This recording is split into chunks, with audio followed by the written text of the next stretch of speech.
নমস্কার। গল্পে গল্পে গাথা মালিকা চ্যানেলে আমি দেবনীতা আপনাদের সকলকে স্বাগত জানাই। আপনারা শুনছেন মৈত্রেয়ী দেবীর লেখা উপন্যাস ন হন্যতে। ইতিমধ্যে আপনারা প্রথম পর্বটি শুনেছেন। আজ শোনাতে চলেছি উপন্যাসটির দ্বিতীয় পর্ব। আসুন শুরু করি। ওই মালতী লতা দোলে পিয়ালো তরুর কোলে। বাড়ির ভিতর থেকে বাইরে যেতে গেলে মির্জার ঘরের সামনের একটা সরু গলি দিয়ে যেতে হয়। ওই গলির পূব দিকে উঠোন। ওই উঠোনের থেকে সিঁড়ি দিয়ে গলিতে উঠতে হয় আর খাবার ঘরেও। মির্জার ঘরের ঠিক উপরে আমার শোবার ঘর। বাইরের দিকে অর্থাৎ দক্ষিণের দিকে নিচেও একটা বারান্দা আছে, উপরেও একটা। নিচের বারান্দার পূর্ব দক্ষিণ কোণে একটা মালতী নয়, মাধবীলতা নিচ থেকে উপর পর্যন্ত উঠে গেছে। সেটা 12 মাস ফুলে ভরে থাকে, সাদা লাল রঙের মঞ্জরি। আমি ওই লতাকে দোলাই। ওর ঘরের সামনের গলিটা পেরিয়ে বারান্দার পূব দক্ষিণ কোণে ওই লতাটার আশ্রয় এসে দাঁড়ালে আমি জানি একটু পরে মির্জা উঠে আসবে। পর্দার ফাঁক দিয়ে আমাকে আসতেও দেখেছে। আমি যে ওর জন্য অপেক্ষা করে আছি সেটা আমি স্পষ্ট করে জানি না, কারণ জানতে চাই না। তবু আমি উৎকর্ণ। ও কেন আসছে না? দেখতে পায়নি কি? কি করা তাহলে? এখানে একটা গান গুনগুন করব, না কবিতা? কি অন্যায়, কি অন্যায়! এমন তো হওয়া ভালো নয়। যা ভালো নয় তা কখনো করব না। আমি দার্শনিক হব। দার্শনিক যে সত্যাশ্রয়ী, সত্য সন্ধানী, সে কখনো লুকোচুরি করে না, তাই নয় কি? আমি লতাটা ধরে আছি। আমার ভিতরটা মৃদু মৃদু কাঁপছে আশায় ও আশঙ্কায়। এমন সময় রাস্তা থেকে সিঁড়ি দিয়ে খদ্দরের পাঞ্জাবি গায়ে চটির বিশ্রী শব্দ করে বাবু উঠে এলেন। বাবু আমার এক নিকট আত্মীয়ার দেবর। আমি জানি ওর মনের ইচ্ছাটা কি। ওর সঙ্গে আমি কথা বলি, কারণ ও তো আমাদের একরকম আত্মীয়ই। এই যে, নমস্কার। নমস্কার। আমি সামনের মাসে ইংল্যান্ড যাচ্ছি। ভালোই তো। কি জানি কতদিন লাগবে ব্যারিস্টারি পাশ করতে। মন দিয়ে পড়লে বেশি দিন তো লাগবার কথা নয়। মন কি আর দিতে পারবো? এই সেরেছে। এইবার শুরু হবে স্তবগান। এইসব প্যান প্যানে খোসা মধ্যে ছেলেগুলোকে দুচক্ষে দেখতে পারি না। এরকম বেশ কয়েকটি আছে, মিলু আর আমি খুব হাসি এদের নিয়ে। কিন্তু আজ আমার ভয় করছে।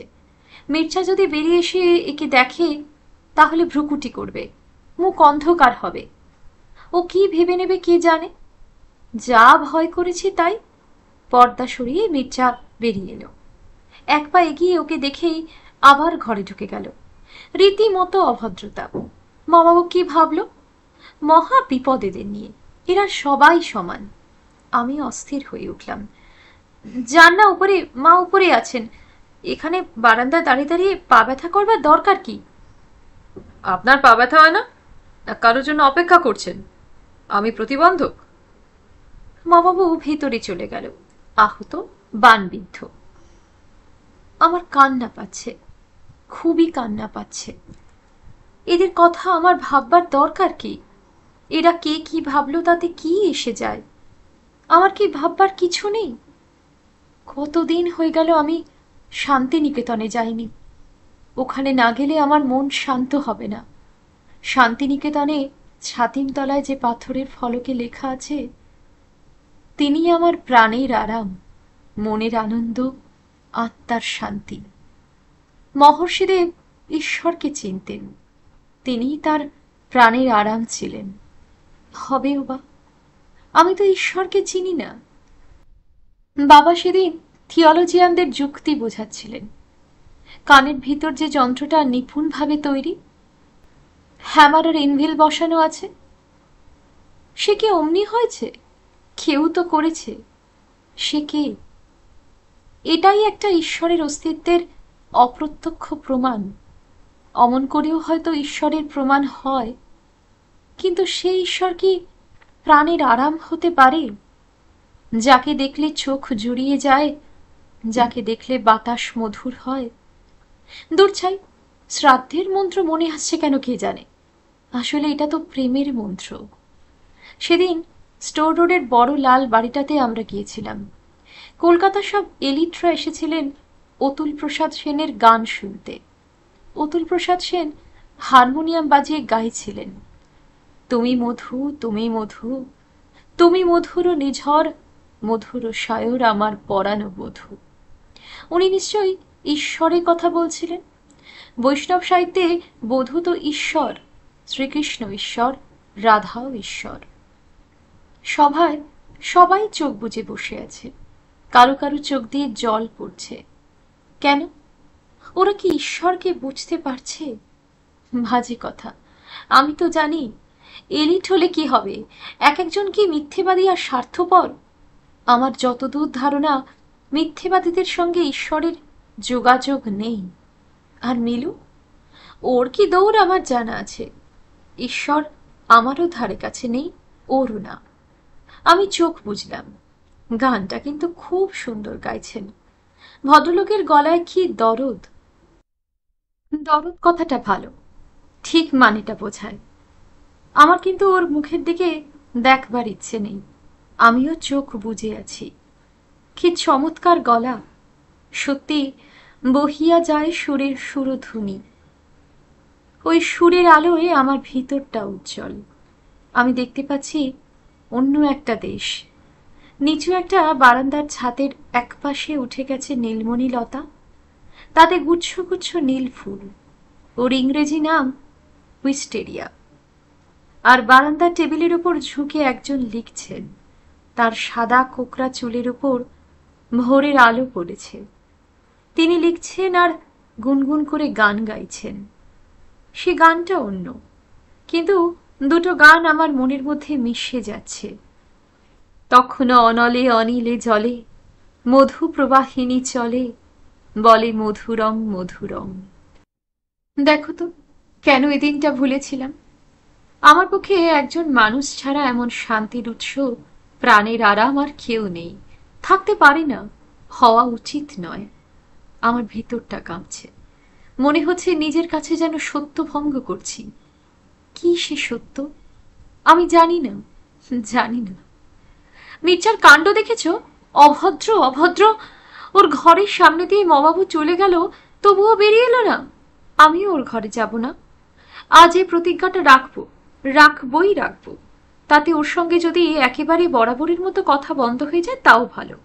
আমি অন্যমনস্ক হয়ে মাধবীলতা থেকে একটা বড় গুচ্ছ ছিঁড়ে নিয়ে উপরে যাব বলে এগিয়ে গেলাম। ওর ঘরের পাশ দিয়ে যেতে যেতে পর্দার ফাঁক দিয়ে দেখি তিনি নিবিষ্ট মনে বই পড়ছেন। কে সামনে দিয়ে এলো বা গেল দেখতেই পাচ্ছেন না। আমি পর্দাটা ফাঁক করে ফুলটা ছুঁড়ে দিয়ে এগিয়ে চলেছি, পিছন থেকে ওর ডাক শুনতে পেলাম, অমৃতা, অমৃতা। মা, মা। মা ডাকটা যেন মহাসিন্ধুর ওপার থেকে ভেসে এলো। মহাসিন্ধু নয়, মহাজগৎ থেকে। সামনে তাকিয়ে দেখি আমার ছেলে দাঁড়িয়ে আছে। আমার হাতটা টেলিফোনের ওপর, টেলিফোন বাজছে। মা, তুমি টেলিফোনটা তুলছো না কেন? বহু কষ্টে টেলিফোনটা তুললাম। আমার হাত অসাড়, আমি অস্থির। একই সঙ্গে একই মুহূর্তে এত দূরত্ব পার হওয়া যায়? আমি তো এখানে ছিলাম না, কখনোই নয়। এটা স্মৃতি নয়। আমার শরীর এইখানে চেয়ারে নিশ্চয় পড়েছিল, কিন্তু আমি মহাকালে অনুপ্রবিষ্ট, যার সামনেও নেই পিছনেও নেই, যেখানে নাহি রাত্রি নাহি দিন না হয় সকাল। এই শরীর ও মনের বিচ্ছেদ এই একই সঙ্গে দুই সময়ে, অর্থাৎ আমরা যা দুই সময় বলে দেখতে অভ্যস্ত, সেই রকম দুই সময়ে উপস্থিতি নিশ্চয়ই শরীরকে আঘাত করে। তাই আমি অবসন্ন। আমার ছেলের বয়স 30 বছর। সে একজন বয়স্ক মানুষ, ছেলে মানুষ নয়।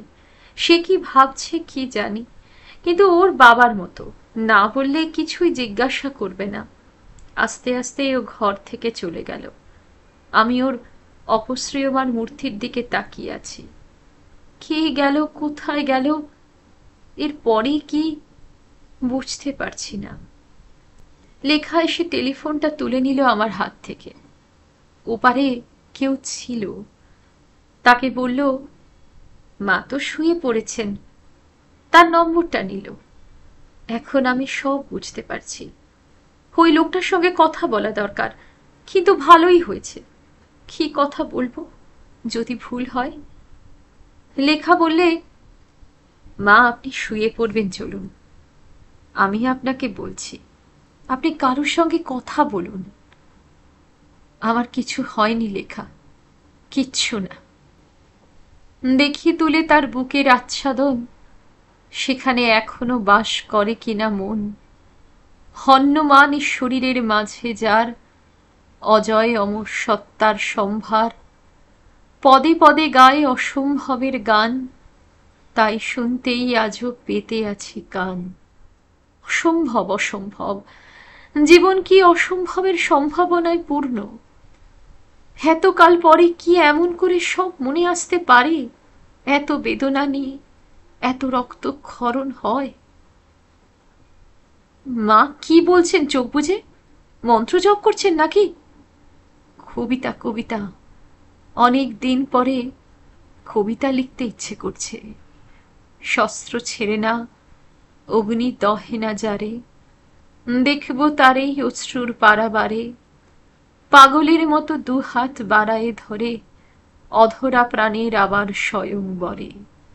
চলো যাই দূরে যেখানে দাঁড়ায় কাল, ভেঙে চুরে দিয়ে ঝেড়ে ফেলে জঞ্জাল। শুধু হাতে নিয়ে মুক্ত প্রাণের দ্বীপ, নূতন বধূর কপালে পরাবে টিপ।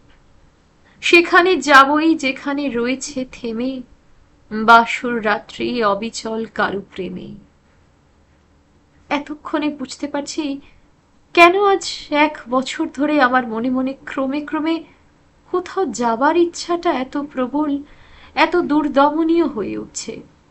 কেবল মনে হয় কোথাও যাই, কোথাও যাই, দূরে, অনেক দূরে। আর এখন মনে হচ্ছে এই বারান্দাটা দিয়ে বেরিয়ে আকাশে ভেসে কোথাও চলে যাই। লেখা বলছে, শুতে চলুন। আমি বলছি, চলো যাই, চলো যাই, চলো যাই। আমি হাসছি, লেখাও হাসছে। চলুন, শুয়ে পড়বেন, চলুন। রাত্রি অনেক হয়েছে। আমার স্বামী ঘুমোননি। সেপ্টেম্বর মাসে সের্গেই এসেছিল। আজ অক্টোবরে শুরু। এই 1 মাস পর উনি লক্ষ্য করেছেন আমি এখানে নেই। কি হয়েছে উনি জিজ্ঞাসা করতে পারছেন না, সেটা ওর স্বভাব নয়। এই দীর্ঘ 38 বছর আমাদের বিবাহ হয়েছে। এর মধ্যে আমাদের যুক্ত জীবনে কোনো দ্বন্দ্ব নেই। উনি নিশ্চয়ই কোনো একরকম করে জানেন যে এই সংসারে আমি একান্ত সংসারী গৃহিণী হয়েও আমার কিছুটা বাকি আছে, যার খবর উনি জানেন না। তাতে ওর কিছু আসে যায় না, কারণ উনি দিতেই জানেন, দাবি করতে জানেন না। আমি জানি ওকে সংশয় রাখা উচিত নয়, আমার কিছু বলা উচিত, কিন্তু এতদিন পরে আমি কি বলবো? ওর বইটার কথা কি করে বলবো? মির্জা, তুমি এত মিথ্যা কথা লিখলে কেন? যা সত্য ছিল তাই কি যথেষ্ট নয়? মিথ্যা কথা লেখা হয়েছে গল্প বাজারে কাটবে বলে? আজকাল তো দেখি অসভ্যতা না করলে বইয়ের কদর হয় না। তোমাদের দেশ থেকেই তো রুচিবিকার আমদানি হয়েছে। কদর্য দেহবদ্ধ প্রেমের নির্লজ্জতা, হায় হায়, তুমি শেষটায় আমায় তার মধ্যে নামিয়েছ। সত্যের দায় আমি নিতে পারি, মিথ্যার দায় বইব কি করে? আমার ভবিষ্যৎ আছে, নাম খ্যাতি আছে, ছেলে মেয়ে আছে, আমি ভারতীয় নারী। সুনাম নষ্ট হওয়া তো মৃত্যুর অধিক। অপমানে আমার সারা শরীর গরম হয়ে যায়, আমি মুখে চোখে জল দিয়ে আসি। আজ 1 মাস হয়ে গেল, একটি রাতও আমি ঘুমোতে পারছি না। ক্রোধের দাহ জ্বলছে, সে জ্বালায় জ্বলছে অনেক কিছু। আজ 40 বছর ধরে আমার মান সম্মান সম্ভ্রম সমস্ত নষ্ট করে রেখেছে। তোমার বইয়ের 20টা এডিশন হয়েছে, বহু জনের সামনে তুমি আমায় বিবস্ত্রা করেছ। কি ভালোবাসা বলে নাকি? বইটা আমি পড়িনি, তবে যা শুনলাম তাতে তাই তো মনে হচ্ছে। বইটা জোগাড় করে পড়তে হবে, কিন্তু পড়ে দেবে কে? ওই ভাষা তো আমরা কেউ জানি না। আমি যন্ত্রণায় ছটফট করছি।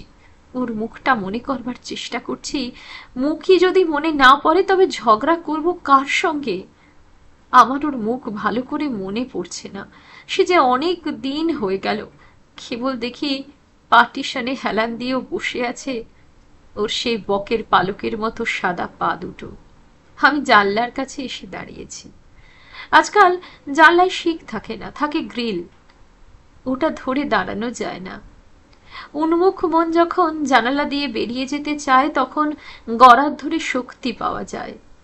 অবনীন্দ্রনাথের একটা ছবি আছে, রাত্রির অন্ধকারে আবছা মূর্তি বন্দিনী সীতা একটা গড়াত ধরে আছে। আমার নিজেকে তেমনই মনে হচ্ছে। এই গড়াত খুলে দাও, যাই যাই। সময়ের সমুদ্র পেরিয়ে আমার এই 40 বছরের সংসার ছেড়ে, আমার নাম খ্যাতি কর্তব্য ছেড়ে চলো যাই, চলো যাই, চলো যাই।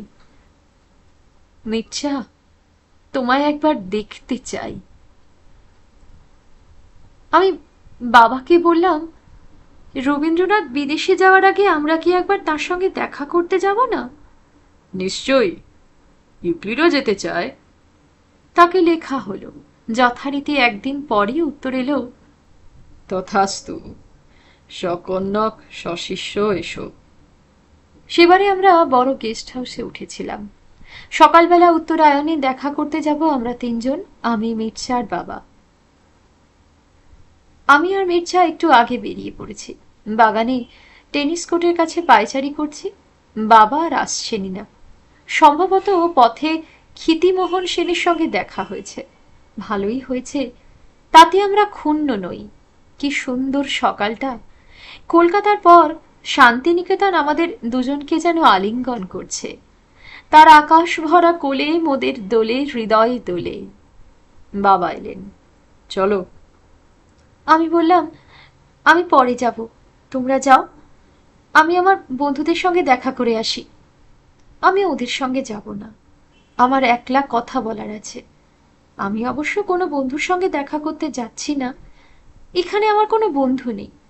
আমি 2-3 দিনের জন্য আসি, তখন আবার কোন বন্ধুর সন্ধানে যাব? একটি যে আছেন, একাই 100, মাত্র 100। কবির কাছ থেকে এসে বাবা মির্জাকে নিয়ে লাইব্রেরি দেখাতে গেলেন। ও পুঁথির সংগ্রহ দেখবে। জ্ঞানের জন্য ওর আকণ্ঠ তৃষ্ণা। বাবা এই ছাত্র নিয়ে খুব গর্বিত। বাবার প্রদর্শনীতে আমরা দুজনেই দ্রষ্টব্য বস্তু। কবি বড় জানলার কাছে ইজি চেয়ারে হেলান দিয়ে বাইরের দিকে চেয়েছিলেন। আমি নিঃশব্দে ঘরে ঢুকে পায়ের কাছে একগুচ্ছ ফুল রাখলাম। উনি হাত বাড়িয়ে দিলেন। হাতে দাও। আমার দিকে তীক্ষ্ণ দৃষ্টিতে তাকিয়ে আছেন। মৃদু মৃদু হাসছেন, অর্থপূর্ণ হাসি। কি গো, সাহেবের সঙ্গে কি গল্প হচ্ছিল? কত কথা বলছিলে? কথার ফুলঝুরি। আমি সাহেবকে বলেছি মেয়েদের কথা খানিকটা বাদ দিয়ে বিশ্বাস করবে। যত পদচারণা তত বাক্যচারণা। আপনি কি করে দেখতে পেলেন? কেন, দেখতে দিতে চাওনি নাকি? তাহলে আর একটু সাবধান হতে হতো। আমি লক্ষ্য করলাম জানলা দিয়ে নিচের বাগানের হাতাটা দেখা যাচ্ছে সম্পূর্ণ। আহ, আমার রাগ হচ্ছে। তা তো হচ্ছেই। কিরকম রাগ? উনি আমার কাপড়ের আঁচলটা ধরে বললেন, এ কি নীলাম্বরী? তারপর গান করে, পিনহ চারু নীলবাস, হৃদয় প্রণয় কুসুম রাস। আমার কান ঝাঁঝা করছে, বুক ধক ধক করছে। পরিহাসটা ভালো লাগছে, কিন্তু সহ্য করতে পারছি না। মাথাটা সামনে ঝুঁকে পড়েছে। উনি আমার বিনুনিটা ধরে টান দিয়ে মুখটা ঊর্ধ্বমুখী করে দিলেন। আমি চোখ বুজে আছি। ওর চোখের দিকে তাকাবার আমার সাহস নেই। আমার চোখ দিয়ে জল পড়ছে। এইবার উনি আমার বিনুনিটা ছেড়ে দিলেন। দেখো কাণ্ড, কাঁদে কেন? আমি যা যা বলবো ভেবেছিলাম সব ভুলে গেলাম, কিছু আমার মনে পড়ছে না। আমি ওর হাঁটুর উপর মুখ রাখলাম। উনি আমার মাথায় তার অভয় হস্ত রেখে আস্তে আস্তে বলতে লাগলেন, অমৃতা, তোমার বয়স অল্প, মনটাকে নিয়ে এত নাড়াচাড়া করো না, সেটা স্বাস্থ্যকর নয়। মনটা স্বচ্ছ কাকচক্ষু সরোবরের মতো স্থির রাখো, তার নিচে বহুদূর গভীরতা, কিন্তু এখনই তাকে চঞ্চল করে উত্তাল করার দরকার নেই। শান্ত হয়ে থাকো। সে মনে বাইরের নানা ছায়া পড়বে, সহজভাবে তা গ্রহণ করো। সেই যে আমি লিখেছি, সত্যের এলাও সহজে। তোমার নিজের ভিতরে যে মাধুরীলতা আছে, দূরে নেমে যাবে তার মূল, তার উপর ফুল ফুটবে। অপেক্ষা করো। এখন উঠে বসো, একটু গল্প করা যাক। তোমার ছাতিম গাছটা কেমন আছে? আমরা তো এখন আর সে বাড়িতে নেই।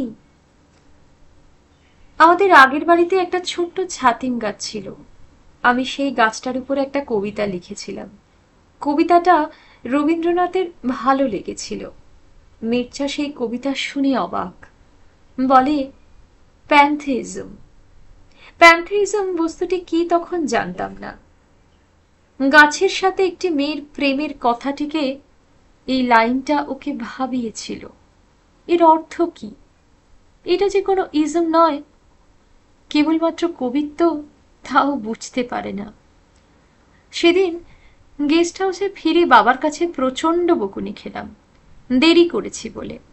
দেরি হওয়াতে কিন্তু কিছুই ক্ষতি হয়নি, ট্রেনও ফেল করব না বা কারো কোনো বিপদও হচ্ছে না। তবু হঠাৎ চটে গেলেন। বাবা যখন রেগে যান তখন কোনো জ্ঞান থাকে না। আমাকে এত বকতে লাগলেন যে আমি অপদস্থ বিপর্যস্ত হয়ে গেলাম। মির্জাও করুণভাবে আমার অবস্থা দেখতে লাগলো। সকালবেলার সুন্দর সুরটা কেটে গেল। সুর কাটতে, তাল ভাঙতে বাবার জুড়ি নেই। ইন্দ্রসভা হলে ওর মর্তে নির্বাসন হতো, কিন্তু এটা তো ইন্দ্রসভা নয়, ওরই নিজের সংসার। এখানে সকলকেই মাথা নিচু করে শুয়ে যেতে হয়।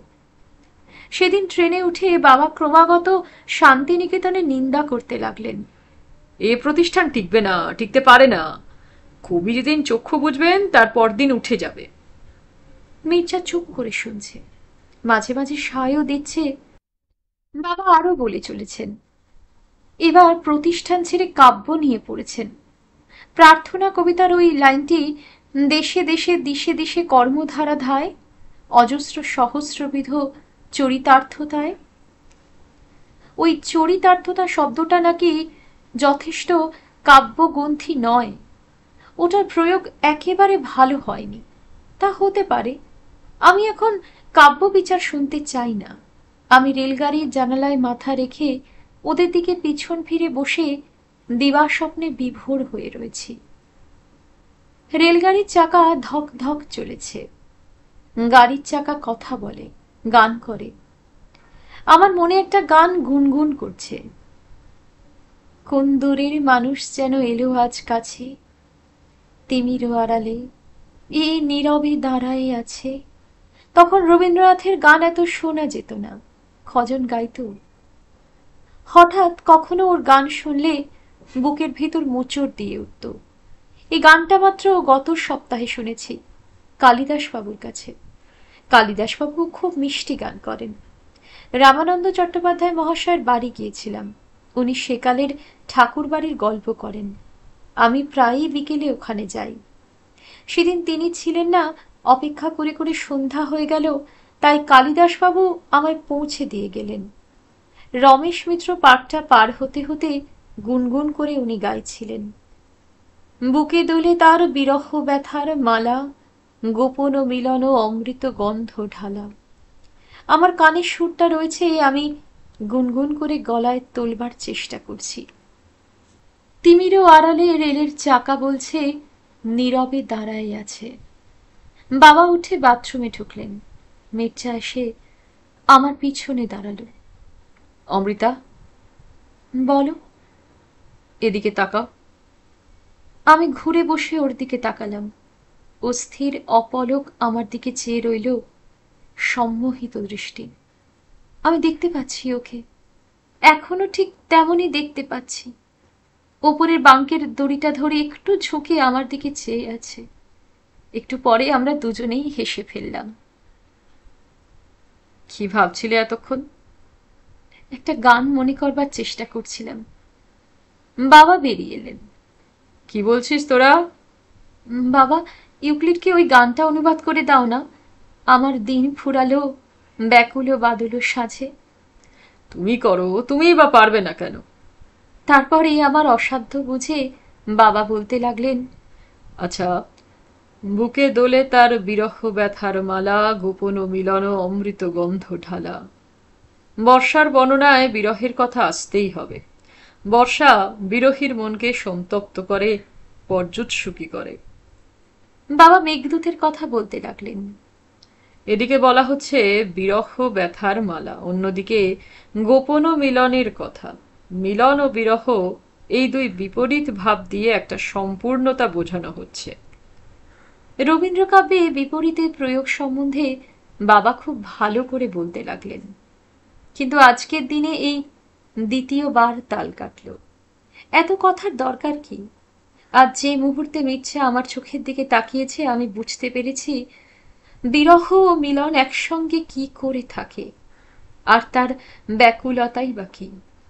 আমি ওর ফর্সা গলার উপর সেই অদৃশ্য মালার সুগন্ধ পাচ্ছি, গোপন মিলন ও অমৃত গন্ধ ঢালা।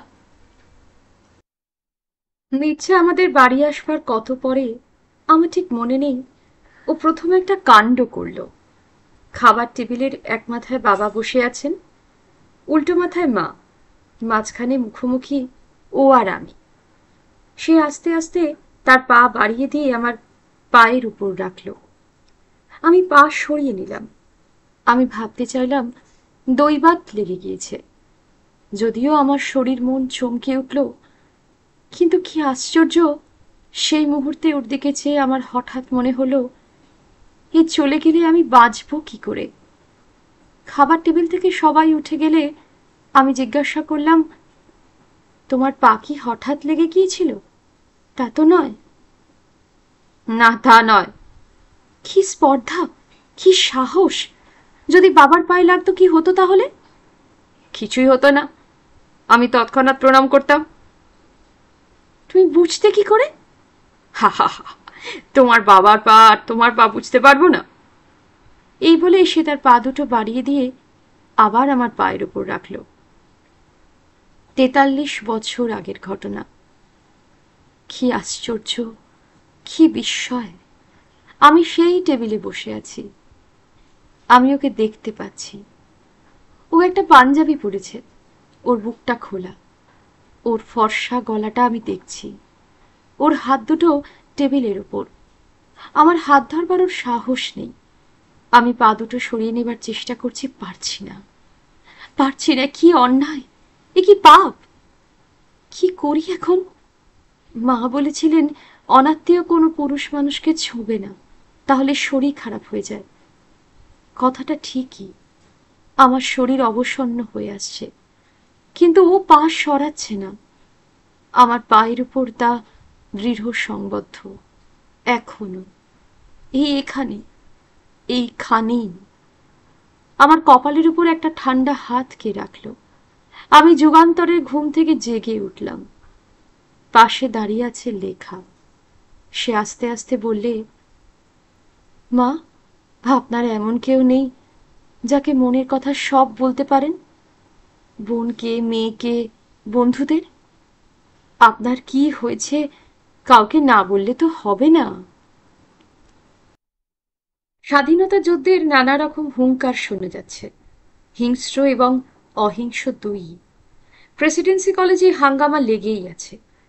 একদিন ছেলেরা অধ্যক্ষ স্টেপলটনের রক্ত চেয়েছিল।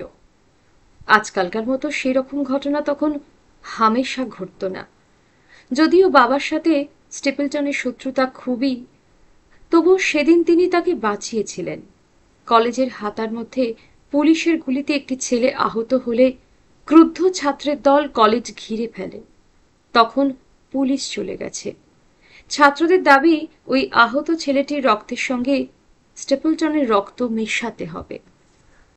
তখন বাবা মধ্যস্থতা করেন যে স্টেপলটনকে নিরাপদে বের করে নিয়ে আসবেন যদি তিনি ওই আহত ছেলেটির কাছে ক্ষমা চান। সে সময় ওইটুকুতেই হতো। স্টেপলটন রাজি হলেন। তারপর গাড়িতে উঠেই অন্য মূর্তি বলেন কি, আমি পরে ক্ষমা চাইব। বাবা তখন বললেন, ঠিক আছে, তাহলে আমি এখনই নেমে যাচ্ছি, তুমি ছাত্রদের সঙ্গে বোঝাপড়া করো।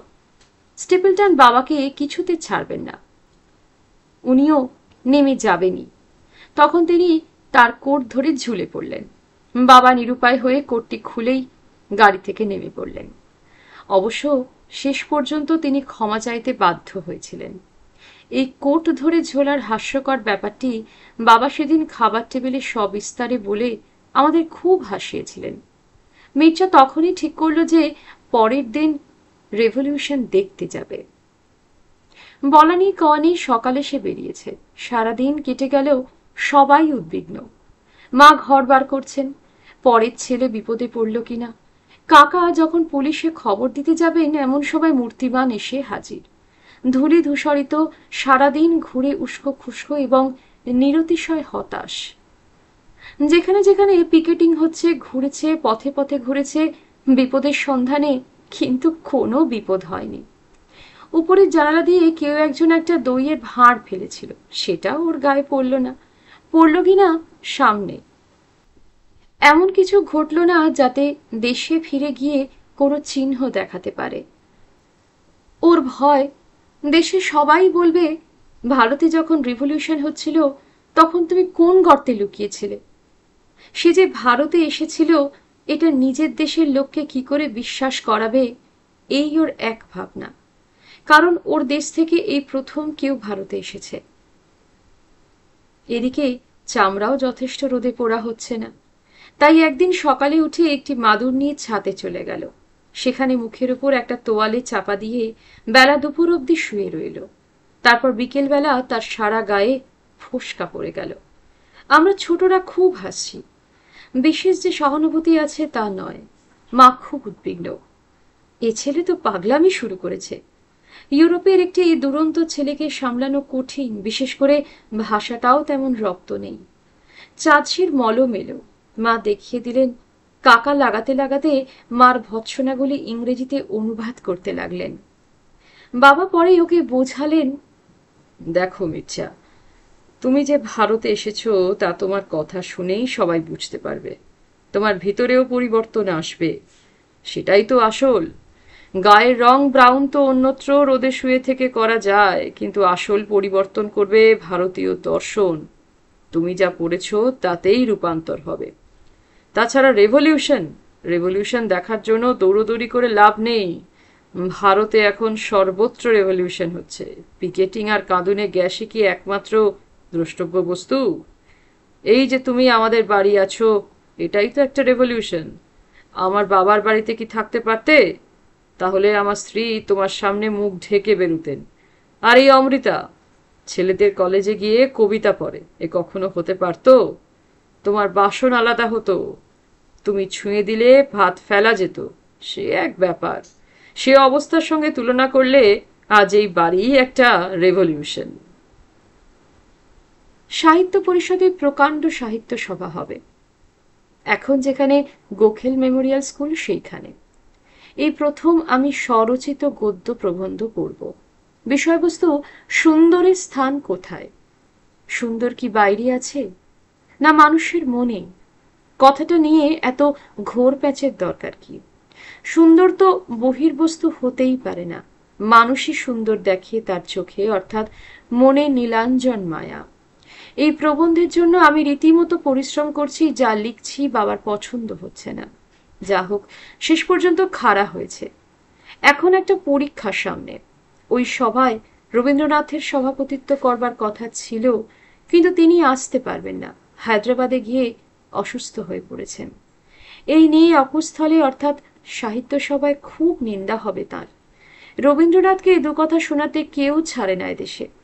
আমি অবাক হয়ে দেখি তার সঙ্গে একটু কথা বলতে, তার কাছে একবার যেতে সবাই উদ্গ্রীব। সামনে গেলে তো বিগলিত, কিন্তু হারালে নিন্দা করতে সহস্র মুখ। ওর সম্বন্ধে বাবারও অনেকটা এরকম ভাব আছে। বাবা এত পড়েছেন রবীন্দ্র কাব্য, এত আলোচনা করেছেন, রবীন্দ্রনাথ সম্বন্ধে আকর্ষণেরও অন্ত নেই, অথচ সমালোচনা চলে নিরবিচ্ছিন্ন। বিশেষ করে আমাকে বিধিয়ে বিধিয়ে শোনানো হয় যেন আমি তার স্খলন পতন ত্রুটির জন্য দায়ী। সভাক্ষেত্রে হলেও তাই, নানা অপ্রীতিকর মন্তব্য হলো। আমার মনটা বিষণ্ণ। যদিও ওই দিন আমি খুবই পুরস্কৃত হয়েছি। এত বড় সভায় এর আগে আমি কখনো গদ্য প্রবন্ধ পড়িনি। কবিতা অবশ্য পড়েছি অনেক, সেনেট হলেও। সেদিন আমি কনিষ্ঠ সাহিত্যিক, জ্যেষ্ঠা ছিলেন মানকুমারী বসু, মধুসূদনের ভাইঝি। বিধবার থান বাংলা করে পড়ে খালি পায়ে তিনি সভাস্থ মঞ্চে কবিতা পড়লেন। দুই যুগের কি পরিবর্তন! আমি ভাবলাম মির্জায় রেভলিউশনটা দেখলে বুঝত। বাড়ি ফিরে দেখি সে চুপচাপ বসে আছে। এখানেও একা, বন্ধু বান্ধব নেই আমরা ছাড়া। তাই ওকে বললাম, চলো বারান্দায় বসে গল্প করা যাবে। নানা কথার মধ্যে মির্জা হঠাৎ আমায় জিজ্ঞাসা করলে, তুমি এত বিষণ্ণ কেন? আমি ওকে বললাম সভায় যা যা হয়েছে, সভায় কিভাবে তাকে নিন্দা করা হয়েছে, তিনি কথা রাখতে পারেননি বলে। এবার বিষণ্ণ হবার পালা ওর। দু একটা কথার পর বলল, একজন 70 বছরের বৃদ্ধ মানুষকে তুমি এইটুকু মেয়ে এত ভালোবাসো কি করে? রাগে আমার কান ঝাঁঝা করছে। কেন, বেশি বয়স হলে মানুষ ভালোবাসা পাওয়ার অযোগ্য হয়ে যায় নাকি? ও একটু উত্তেজিত। দেখো অমৃতা, হয় তুমি নিজেকে চেনো না, নয় তুমি নিজেকে ঠকাও। কারণ সত্যকে দেখবার সাহস তোমার নেই, কিংবা জেনেও মিথ্যা কথা বলছো। মির্জা, আমার অসম্ভব মাথা ধরেছে, তুমি একটু চুপ করো। বাবা বলেছেন, রু, তুমি মির্জার কাছে একটু ফ্রেঞ্চ শেখো। ফ্রেঞ্চ না শিখলে কম্পালিশমেন্ট পূর্ণ হয় না। বাবা আমার শিক্ষা সম্পূর্ণ করার জন্য উঠে পড়ে লেগেছেন। অনাদি দস্তিদার বাড়িতে আসেন গান শেখাতে, রমেন চক্রবর্তী আসেন ছবি আঁকা শেখাতে, একজন গোয়ানিজ মাস্টার ভায়োলিন বাজানো শেখাতে। এত বিদ্যা সামলানোই আমার দায় হয়েছে। এদিকে আমার কিছু ভালো লাগে না এসব করতে। আমার কোনো অধ্যাবসায় নেই। কবিতার বই হাতে নিয়ে জানলার ধারে বসে মন ভেসে যায় কোন সুদূর। যাক, মির্জা আমার কাছে বাংলা শিখবে, আমি ওর কাছে ফ্রেঞ্চ। খুব সাধু সংকল্প নিয়ে পড়তে বসা হয়। পড়া আর এগোয় না। কেন যে এগোয় না কে জানে। ওর ঘরেই আমরা পড়তে বসি। মাঝখানে একটা বাতি জ্বলে, স্ট্যান্ডিং ল্যাম্প। কতদিন কত রাত হয়ে যায়। বলাকার কবিতা পড়ি আমি। ও শুনতে ভালোবাসে, কিন্তু অন্য ভাষায় ওই কবিতা বোঝানো কি আমার সাধ্য? একটা কবিতাও বুঝতে পেরেছে, ওর খুব ভালো লেগেছে। পাখিরে দিয়েছ গান, পাখি গায় গান, তার বেশি করে না সে দান। আমারে দিয়েছ স্বর, আমি তারও বেশি করি দান, আমি গাই গান। মানুষ যা পেয়েছে শুধু সেইটুকুতে সন্তুষ্ট নয়, সে যে সৃষ্টিকর্তা। দুঃখকে আনন্দ করবার ভার তার হাতে। দুঃখখানি দিলে মোর তপ্ত ভালে ধুয়ে, অশ্রু জলে তারে ধুয়ে ধুয়ে, আনন্দ করিয়া তারে ফিরায়ে আনিয়া দিই হাতে, দিনশেষে মিলনের রাতে। এই কবিতা আমি পড়ি, তবু এর তাৎপর্য বুঝবার বয়স আমার নয়। তবে আনন্দ আর দুঃখ যে মিলে মিশে যায়, এটুকু আমি বুঝতে পারছি। এক একদিন অনেক রাত অবধি আমরা পড়ি, 9টা 10টা। কেউ কিছু বলেন না, বাবা মা কিছু বলেন না, কিন্তু আমার নিজের একটা সংকোচ অস্বস্তি হয়, কেউ যদি কিছু ভাবে। আমি দেখেছি ভৃত্যকুলের চোখে কৌতূহল, আর আমার 11 বছরের ছোট বোনের চোখে একটা সন্দেহ ও তীক্ষ্ণতা। মিষ্টি মেয়ে স্বাভাবিক, কিন্তু ওর সবসময় দুঃখ এবং অভিযোগ। ওকে কেউ ভালোবাসে না, দিদিকেই সবাই ভালোবাসে। এখন মির্জা ইউক্লিডও সেদিকে যাচ্ছে এটাও বুঝতে পারে, তাই সাবি বলছে সে ওকে বাংলা পড়াবে। ভালোই, ওর কাছে পড়লে তবু বিদ্যা হতে পারে। আমাদের পড়াশোনা তো বিশেষ এগুচ্ছে না, তবু মাস্টারমশাইয়ের কাছে সংস্কৃত পড়া হয়। মির্জা খুব ধাতুরও মুখস্থ করছে, ও আমায় হারিয়ে দেবে। ওর মতো অধ্যাবসায় আমার নেই। আমাদের বাড়িতে অনেক লোক একসঙ্গে বাস করি, এরা কেউ ঘনিষ্ঠ আত্মীয় নয়, তবে সেটা আমরা জানি না সকলেই আপন। ও এটা ঠিক মতো বোঝে না, ওদের দেশে কাজিন আর ভাই দুটো কথা। যার সঙ্গে সম্পর্ক নেই সেও যে আমাদের ভাইয়ের মতোই আপন হতে পারে এটাও বোঝে না। আমাদের যে বসুধৈব কুটুম্বকম, তাই তো ওকে সম্পূর্ণ বিদেশি হলেও বাড়ির সকলে এত আপন করে নিয়েছে। কাকা আমাকে খুব স্নেহ করেন। আমরা যখন মাস্টারমশাইয়ের কাছে পড়ি তখন কাকা এসে গল্প জুড়ে দেন। মাস্টারমশাই গৌরমোহন ঘোষকে কাকা খুব খ্যাপান। একদিন সকালে মাস্টারমশাই কপালে একটা চন্দনের টিপ পরে এসেছেন। গঙ্গা স্নান করে টিপ পরে তাকে বেশ পবিত্র দেখাচ্ছে। কাকা এসে ঝুপ করে হাঁটু গেড়ে বসে কৃতাঞ্জলি হয়ে বলতে লাগলেন, মাস্টারমশাই, আমি বড় পাতকি, একটু পদরেণু। মাস্টারমশাই বিব্রত হয়ে পা সরিয়ে নিচ্ছেন। আহ, শ্রীশবাবু কি ছেলে মানুষই হচ্ছে! মাস্টারমশাই, পাপি তাপিকে ত্রাণ করবেন না? কি করুণ আকুতি! আর আমরা দুই ছাত্রছাত্রী হেসে হেসে হয়রান হয়ে যাচ্ছি। উপরে যেতে আমার মেজমাসি আমার দিকে ভ্রুকুটি করে চাইলেন। উনি গতকাল এসেছেন।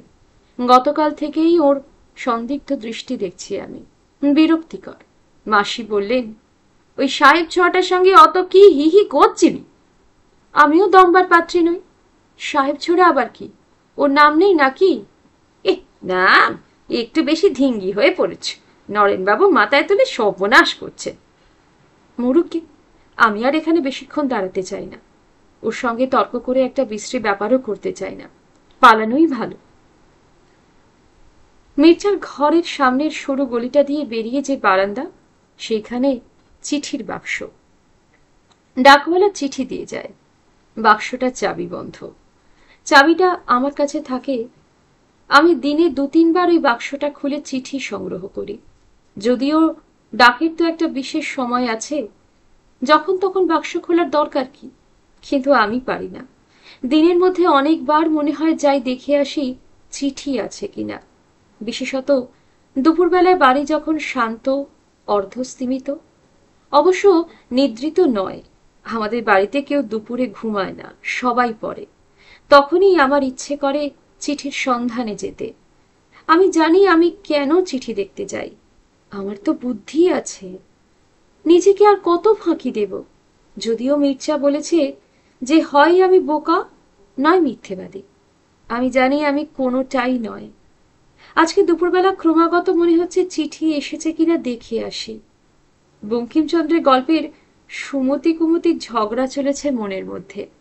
সুমতি বলছে, কখনো না, তুমি চিঠি দেখতে নয় মির্জাকে দেখতে যেতে চাইছো, সত্যি কথা বলো না কেন? আর কুমতি, মিথ্যেবাদী কুমতি বলছে, ধুর, তা কেন, একটা চিঠি কারোর আসতেও তো পারে। আমি উঠে গিয়ে দরজা বন্ধ করে দিলাম খিল লাগিয়ে। খাটের উপর বসলাম। নিজেকে আমার রক্ষা করতে হবে নিজের কাছ থেকেই। মহুয়াটা খুলে বসেছি। দূর মন্দিরে সিন্ধু কিনারে পথে চলিয়াছ তুমি, আমি তরু মোর ছায়া দিয়ে তারে। মৃত্তিকা তার চুমি, হে তীর্থগামী তব সাধনার অংশ কিছু বা রহিল আমার। পথপাশে আমি তব যাত্রার রহিব সাক্ষী রূপে। তোমারও পূজায় মোর কিছু যায় ফুলের গন্ধ ধূপে। এ আমার কথা নয়, এ আমার মার কথা। মা এরকম ছায়া মেলে আছেন বাবার জীবনের উপরে, সন্তাপহরণ। নিজের জন্য কিছু চান না, কিন্তু কি ভালোবাসা, কি ত্যাগ, কি অজস্র সেবা দিয়ে তাকে ঘিরে রেখেছেন। বাবার তীর্থযাত্রায় মার দান নিশ্চয়ই অনেক। মার জীবন উন্নত, স্বার্থহীন দানে পূর্ণ। কিন্তু আমি এটা চাই না, এ জীবন আমার কাম্য নয়। সবলা কবিতা আমার কথা বলেছে, নিজে নিজের ভাগ্যকে জয় করব। ইস, কি বল! একটুও বলনি শক্তি নেই, বুদ্ধি নেই, আমি তো পরাজিত। হঠাৎ আমার কান্না পাচ্ছে, খাটের উপর পড়ে আমি কাঁদছি। বল দাও মোরে বল দাও, প্রাণে দাও মোর শকতি, তব কাজ শিরে বহিতে সংসার তাপ সহিতে। সংসার তাপটা কি? এই যে আগুনের ঝাপট আমার শরীরে মনে লাগছে, এটাই কি? তাহলে লাগুক লাগুক উত্তাপ, আমি চাই এই উষ্ণতা, আগুনের পরশমণি ছোঁয়াও প্রাণে। হঠাৎ কখন নিচে নেমে এসেছি জানি না, দেখি পর্দা তুলে মির্জা দরজার কাছে দাঁড়িয়েছে। কি চিঠি পেলে?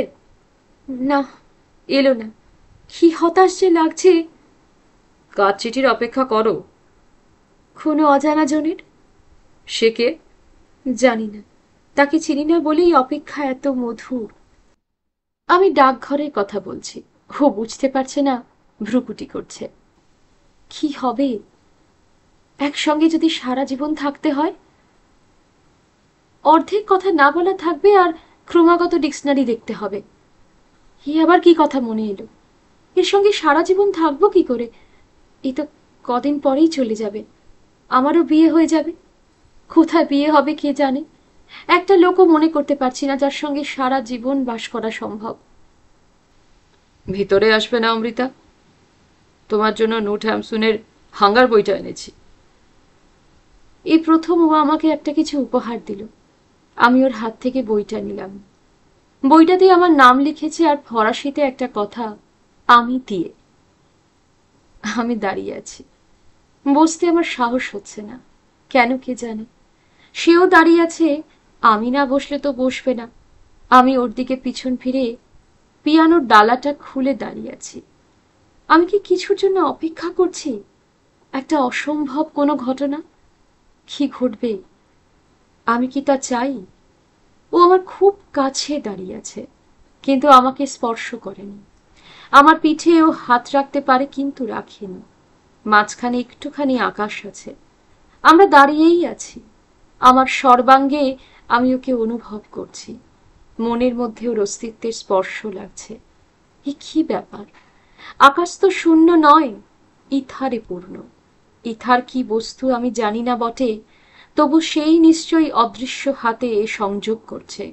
আমার চারিদিক ওর নিঃশ্বাসের সুগন্ধে সুগন্ধি বায়ুমণ্ডল। সায়ন্তনের ক্লান্ত ফুলের গন্ধ হওয়ার পরে অঙ্গবিহীন আলিঙ্গনে সকল অঙ্গ ভরে। উপর থেকে কে ডাকলো, রু রু রু। যাচ্ছি। মির্জার বয়স 23 আর আমার 16, কিন্তু বয়সের পক্ষে আমরা দুজনেই একটু বেশি রকম তত্ত্বজ্ঞানী। বাবা আমাকে বলেন জ্যেষ্ঠতাতো। তা আমায় জ্যেষ্ঠতাতো বানাচ্ছে কে? বাবাই তো। আর ওকেও তাই বানাচ্ছেন, সব সময় অষ্টাঙ্গ যোগের কথা হচ্ছে। আর তন্ত্র সম্বন্ধে তো এবারই সবাই পণ্ডিত। কাকা যখন ওর সঙ্গে তন্ত্র নিয়ে আলোচনা জোড়েন গম্ভীর মুখে, হে বজ্রর রহস্য বিষয়ে, আমার রাগ হয়ে যায়। আমি তো জানি আমাদের বয়সী ছেলেমেয়েরা এর চেয়ে অনেক হালকা সুরে কথা বলে। আমারও খুব পণ্ডিত হতে শখ ছিল, কিন্তু এখন কমে যাচ্ছে। বিশেষ করে মির্জার তত্ত্বের রুচি এত বেড়ে গেছে বলেই।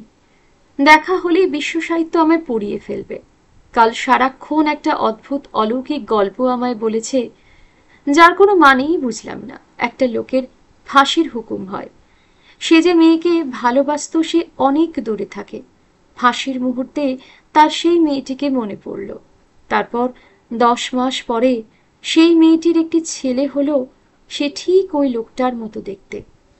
এই গল্পের মাথামুন্ডু কিছুই বুঝলাম না। আমার ইচ্ছা একটু স্বাভাবিক গল্প করুক, একটু খোশামত করলেই বা দোষ কি, যেমন অন্যরা করে। তা হবার তো নয়ই। উল্টে কাল আমায় খুব রাগিয়ে দিয়েছে। বলে কি, তোমার কি ধারণা তুমি খুব সুন্দর দেখতে? আমার ধারণা হতে যাবে কেন, আরো অনেকেরই ধারণা। কার কার? চলো না আমার সঙ্গে রাস্তায়, দুধারে লোকেরা কিরকম তাকিয়ে থাকে দেখবে। ও সে তো থাকবেই। তোমাদের দেশে যে রাস্তায় মেয়ে দেখাই যায় না, জানো ইউরোপ থেকে এসে সবচেয়ে কি আশ্চর্য লাগে, মনে হয় এদেশে কি মেয়ে নেই। মেয়ে থাকবে না কেন, তারা ফিটন গাড়ি করে যায়, পালকি গাড়ি করে যায়। যাদের মোটর আছে মোটরে যায়, হেঁটে হেঁটে রাস্তায় রাস্তায় ঘুরবে নাকি? অন্য দেশে ঘোরে? ঘুরুক, তুমি বুঝতে পারো না আমি কালো কি ফর্সা?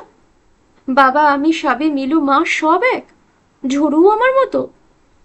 আমি কোনো রঙের তফাৎ বুঝতে পারি না। বেশ আমি চললাম। বসো বসো লক্ষ্মীটি, আমি তোমাকে ভালো করে দেখি, বুঝতে পারি কি না। ইস, মাইক্রোস্কোপ দিয়ে দেখতে হবে আমি সুন্দর কিনা। আমি তোমার বাইরেরটা তো দেখি না, তোমার আত্মাকে দেখতে চাই। এবার আমার ব্রহ্মরন্ধ জ্বলে গেছে। জ্যেষ্ঠতা তো, এবার জীবাত্মা পরমাত্মার বিতর্ক নিয়ে না আসে। আমি রাগ করে চলে গেলাম। আমার খুবই মন খারাপ হয়ে গেল। আমি আয়নার সামনে দাঁড়িয়ে দাঁড়িয়ে দেখছি, বুঝতেই পারছি না সত্যই আমি সুন্দর কিনা। আমার খুব সন্দেহ হচ্ছে, সমস্ত খুঁতগুলো চোখে পড়ছে।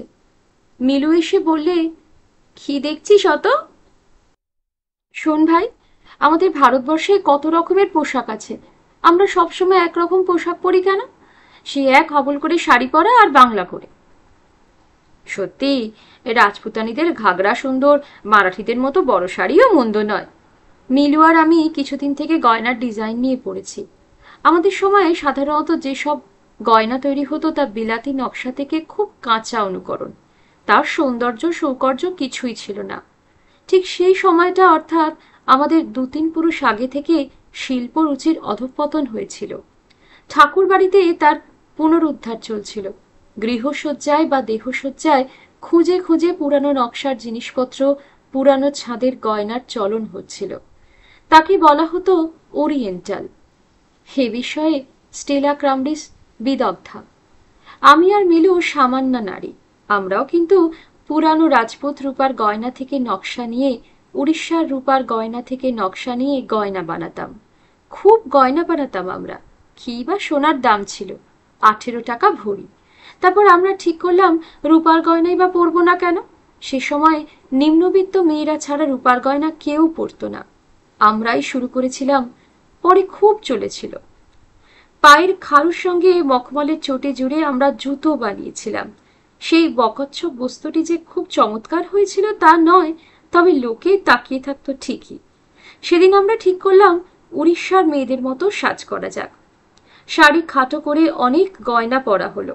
আমার মার একটা সিথি ছিল, সিথির 3টে ভাগ, সীমন্তের উপর দিয়ে একটা, আর দুপাশে 2টো হার চলে গেছে, মাঝখানে একটা লকেট কপালের উপর ঝোলে। বিয়ের সময় মাকে ওই সিথি পরে দেখিয়ে বাবার এমন চোখে লেগেছিল যে সিথি সম্বন্ধে তার মোহ ঘুচত না। মা তো আর পড়তেন না, কিন্তু কোনো ছুতোয় আমায় ওটা পরাতে পারলে বাবা খুব খুশি হতেন। সেদিন আমি সিথি পরেছি, উড়িষ্যার শাড়ি পরেছি খাটো করে, কানের পাশ দিয়ে কদম ফুল ঝুলিয়ে দিয়েছি, আর কদম ফুলের রেণু আমরা মুখে মেখেছি। আমরা তো আজকাল সাবান মাখি না, বিলিতি দ্রব্য ত্যাগ করেছি। মুখে মাখা হতো হেজলিন আর জনসনের ট্যালকম পাউডার, তাও আর স্পর্শ করা যাচ্ছে না। আপাতত কদম ফুল পাওয়া গেছে, এ বেশ হয়েছে, কিন্তু এ তো বেশি দিন থাকবে না। ভাই রু, সাবান মাখা ছেড়ে ভালোই হয়েছে, মুসুরির ডাল বাটা মেখে রং অনেক ফর্সা হয়েছে তোর। যা যা, বাজে কথা বলিস না। তোর আমার রঙার চেহারা নিয়ে কিছু বলবি না, ভীষণ ভুল ধারণা হয়ে যায় আমার, তাতে ক্ষতি হয়। তাই নাকি? আচ্ছা শোন, পাউডার না হয় নাই মাখলাম, ঠোঁটে একটু আলতা লাগালে মন্দ হতো না। ওরে বাবা, সাহস নেই বন্ধু, সাহস নেই। আমি সিথিটা পড়ছি ঠিক করে, আর মেঘদূত আওড়াচ্ছি। ভাই মিলু, একটা পদ্ম পেলে এই সাজটা পুরোপুরি হতো। কেন, পদ্ম কি করবি? আরে যে সে পদ্ম নয়, লীলা কমল। মিলু মেঘদূত জানে না, শোন বলছি। হস্তে লীলা কমল মলকে বালকুন্দানু বিদ্ধং নীতালুদ্র প্রসব রজসা পাণ্ডুতা মাননে শ্রী চূড়াপাশে নবকুরুবকং কর্ণে চারু শিরিষং সীমন্তে চ তদুপগমজং যত্র নিপং বধূনাম। আচ্ছা, কুরুবক কি ফুল রে? বক ফুল বোধহয়। দূর দূর, তা কখনো হয়? বক ফুল ভেজে খায়, তা নিয়ে কখনো কবিতা হয়? কেন, ভেজে খেলে তা নিয়ে কবিতা হবে না কেন? শরৎচন্দ্র ও রবি ঠাকুরের বিতর্কটা পড়ো না কেন, যা প্রয়োজনের বস্তু তা নিয়ে কবিতা হবে না। তাই নাকি? সব ফুলই প্রয়োজনে লাগে। যেমন ফল ধরাবার প্রয়োজন বন্ধু, ফল ধরাবার প্রয়োজন, এই যে তুমি ফুলের মতো। ঘরে ঢুকলো। আমার মার সম্পর্কিত ভাই, কিন্তু বয়সে আমাদেরই কাছাকাছি, তাই আমাদের সঙ্গেও ভাইয়ের মতন সম্পর্ক। ওকে আমরা খুব ভালোবাসি। খুব মিষ্টি স্বভাব। মনোহরণ বাঁশি বাজায়। বাঁশিটি দোলাতে দোলাতে ঘরে ঢুকে আমার সাজ দেখে তার চক্ষু স্থির। ব্যাপার কি, চলেছ কোথায়? কেন, বাড়িতে কি একটু সুন্দর হয়ে থাকা যায় না? যায় বই কি, এখন বলো সুন্দরের স্থান কোথায়? ও আমার প্রবন্ধটার কথা বলছে, তারপর ঘুরে ঘুরে আমায় দেখছে। সিথি পড়া হয়েছে। মতিমহারে বেশ বনাদে সিথি লগাদে ভালে, উরহি বিলম্বিত লোল চিকুর মম বাঁধহ চম্পক মালে। গানটা করতে করতে ও আমার খোপা ধরে টান দিল। খুলে ফেলো খোপা। আর সমস্ত কাঁধ বুক ঢেলে লোল চিকুর মম ছড়িয়ে পড়ল। সেই মুহূর্তে আমরা তিনজনে আয়নার মধ্যে দেখলাম, চমৎকৃত তাকিয়ে আছি আমরা। সন্দেহ নেই, জ্যেষ্ঠতা তো ভয় দেখিয়েছে আমায়। আজকের মতো শেষ করছি ন হন্যতে উপন্যাসটি। চেষ্টা করছি যাতে ভালো করে পড়া যায়, আমার মতো করেই চেষ্টা করছি। আপনাদের কেমন লাগছে জানাবেন অবশ্যই। যদি একটুও ভালো লেগে থাকে তাহলে অবশ্যই লাইক করবেন, শেয়ার করবেন। কাইন্ডলি আমার এই ছোট্ট চ্যানেলটিকে সাবস্ক্রাইব করে আমার পাশে থাকবেন। ধন্যবাদ।